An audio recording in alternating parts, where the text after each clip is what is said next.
Welcome to Copilot Podcasts. A trillionaire genius vanishes near Titan. His hand-picked crew becomes the most wanted outlaws in the solar system, and a mysterious metal that shouldn't exist becomes the center of humanity's first interplanetary war. Today, we're diving deep into the Ghostmetal saga, specifically how a happy bunch of engineers and scientists accidentally became the legendary space pirates, what Ghostmetal actually is versus what Earth thought it was, and why this story reveals something profound about human nature when faced with the unknown. By the end of this episode, you'll understand how paradise can transform into legend and why sometimes the greatest discoveries come with the highest costs. So let's start with something that might surprise people. These weren't rebels or outlaws to begin with, were they? Not even close. For 5 years, they were literally living in paradise. Picture this, a state-of-the-art orbital station in the asteroid belt, handpicked by Thaddeus Quinn himself. Engineers, scientists, pilots, medics, all professionals who could keep a fragile habitat alive with nothing but ingenuity and discipline. But they weren't all work and no play, right? Oh, absolutely not. Life on the station felt like stepping into a dream. Laughter echoed down chrome hallways, hot tubs beside the observation dome where they'd watch the sun slip behind drifting rock fields. 5 o'clock meant rum and someone appearing in a costume they definitely hadn't been wearing an hour earlier. Wait, costumes? Karaoke in the cargo bay, zero-G improv battles, open mic nights where someone might show up dressed like a 17th century privateer and someone else would counter with a neon pink space buccaneer outfit. It was chaos, but competent chaos, the kind that only happens when everyone knows their job so well they can afford to play. And this is where the name comes from? Here's what's fascinating. They never named themselves space pirates. Earth did. They started streaming those nights back to Earth, not as a stunt, more like a joke. A look what the night shift is doing moment. But Earth loved it. The comments exploded. So Earth was actually rooting for them? Exactly. It was affectionate. Earth wasn't mocking them. They were rooting for them. They saw a crew of competent professionals who still knew how to have fun, and they loved that contrast. The name stuck because it captured something true, serious when it mattered, joyful when it didn't. But behind all this fun was Thaddeus Quinn himself. Tell me about this guy. What kind of mind are we talking about? Quinn was the kind of genius who appears maybe once in a century. As a kid, he scribbled equations no one else could pass, shapes and symbols that bent space on the page. Teachers said it wasn't math they recognized. By 20, he'd built billion-dollar empires like after-school projects. And he just left all that behind? He sold his companies like postcards from places he never intended to stay. Governments came knocking with contracts, but he slipped through every handshake like a ghost. At 24, he moved to Panama, laughing as he said, "You can't regulate a man who never planned to stay." So what was he actually looking for out there? This is where it gets incredible. Quinn had discovered something in an Egyptian tomb, not treasure, but a pattern. Ancient glyphs and star maps that behaved like a signal, pointing toward a specific region between Mars and Jupiter. The ancients hadn't understood what they were preserving, but Quinn did. They were preserving coordinates? A cosmic fingerprint. The ratios in those tomb murals matched orbital resonances, star positions frozen in time. It was mathematical precision that shouldn't have been possible for a Bronze Age civilization. Quinn realized they weren't guarding a relic, they were guarding a coordinate system. And that led him to build the station in the asteroid belt? Exactly. He followed that ancient breadcrumb trail to a cluster of asteroids where the orbital math converged with impossible precision. And that's where they found it, Ghostmetal. Okay, so what exactly is Ghostmetal? Because I have a feeling it's not what most people think. You're absolutely right. Ghostmetal is described as a crystalline lattice that shouldn't exist, structured with a precision no natural process on Earth can replicate. But here's the key. It responds to resonance. Not sound, not heat, not magnetism, but patterns, structured frequencies. Information. Information? Like it's communicating? When exposed to the right oscillations, energy slips through its structure in ways that defy classical physics, tunneling across quantum distances as if the metal were part of a larger network spread across the universe. Scientists call it non-local communication, signals that appear to move without crossing the space between. So it's like a cosmic telephone? More like a bridge. Not a transmitter, not a receiver, but something in between. Its structure bends spectra, distorts waveforms, adapts to every attempt to measure it. But when the correct resonance is applied, the metal awakens. It emits information, encoded, intentional. But Earth saw something completely different, didn't they? This is where everything went wrong.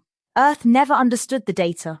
They believed Ghostmetal offered a path to immortality, a cure for aging, hidden inside a material they barely knew how to measure.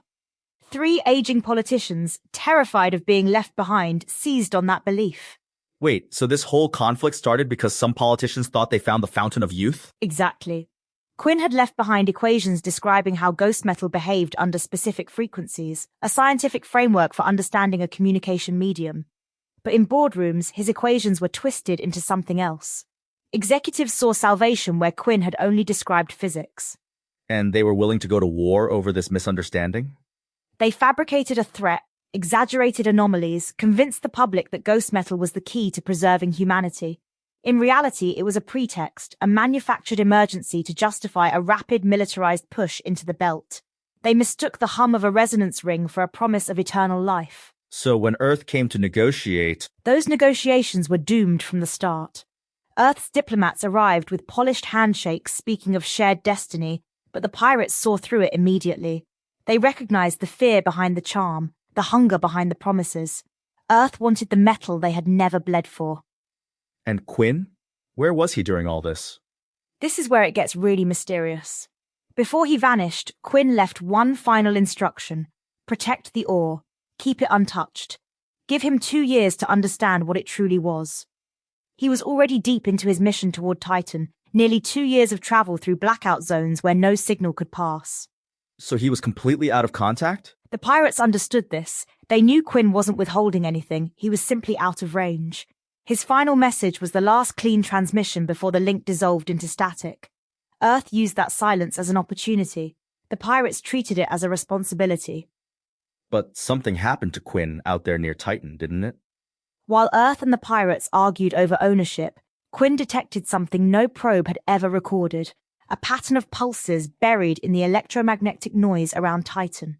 Not random, not natural, structured, intentional. And when he interacted with it, something changed. Not in the signal, in him.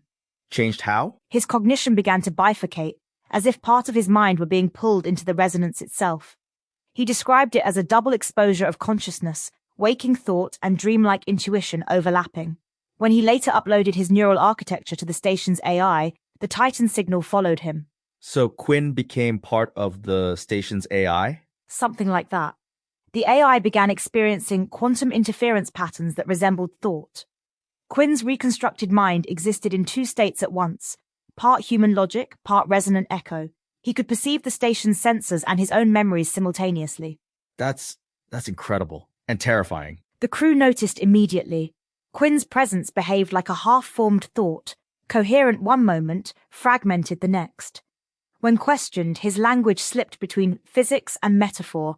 He once told them, "The carbon was a beautiful cage, but the signal is turning the last page." And meanwhile, back on the station, how were the crew handling all this pressure? Here's what's remarkable. Even with the threat of another Earth incursion hanging over them, they carried on as if the universe still belonged to wonder. They moved through the station with an ease that felt almost defiant, wanderers who refused to let fear dictate the shape of their days. They kept streaming? Their broadcasts continued as if nothing had changed. Not out of denial, out of principle. They wanted the world to see who they really were. Not raiders, not rebels, but a family choosing light in the thin spaces between danger. 0G picnics, maintenance corridor concerts, starlit dances in the docking bay. That's actually beautiful. They were broadcasting joy while preparing for war. Exactly.